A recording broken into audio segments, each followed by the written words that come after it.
Praise the Lord.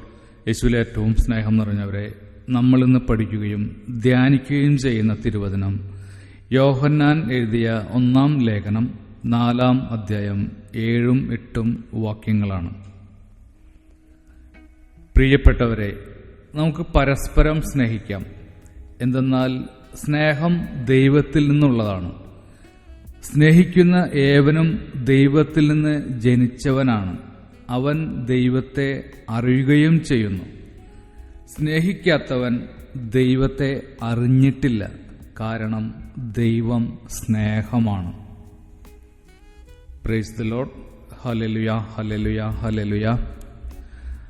പ്രിയപ്പെട്ടവരെ, ആത്മാർത്ഥമായി നമുക്ക് കൂടെ ജോലി ചെയ്യുന്നവരെ സ്നേഹിക്കാൻ സാധിക്കുന്നുണ്ടോ?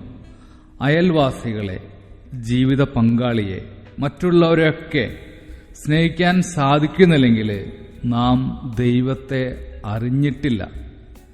കാണപ്പെടുന്ന സഹോദരനെ സ്നേഹിക്കാത്തവന് കാണപ്പെടാത്ത ദൈവത്തെ സ്നേഹിക്കാൻ സാധിക്കുകയില്ല.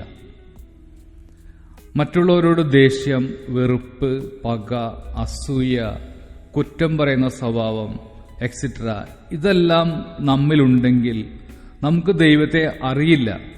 എല്ലാ ദിവസവും പള്ളിയിൽ പോവുകയും പ്രാർത്ഥിക്കുകയും ഒക്കെ ചെയ്താലും നമുക്ക് ദൈവത്തെ അറിയില്ല. വചനം പറയുന്നതാണ്, സ്നേഹിക്കുന്നവൻ ദൈവത്തിൽ നിന്നും ജനിച്ചവനാണ്. അവൻ ദൈവത്തെ അറിയുന്നു, കാരണം ദൈവം സ്നേഹമാണ്. പ്രിയപ്പെട്ടവരെ, നമുക്ക് ഈ വചനം ധ്യാനിക്കാം. മറ്റുള്ളവരെയൊക്കെ സ്നേഹിക്കാനുള്ള വലിയ കൃപയ്ക്കായിട്ട് നമുക്ക് പ്രത്യേകമായിട്ട് ഇന്നത്തെ ദിവസം പ്രാർത്ഥിക്കാം. ദൈവം നമ്മെല്ലാവരെയും സമൃദ്ധമായി അനുഗ്രഹിക്കട്ടെ. നിങ്ങൾക്കെല്ലാവർക്കും സന്തോഷവും സമാധാനവും നിറഞ്ഞ നല്ലൊരു ശുഭദിനം ആശംസിക്കുന്നു. ആമേൻ.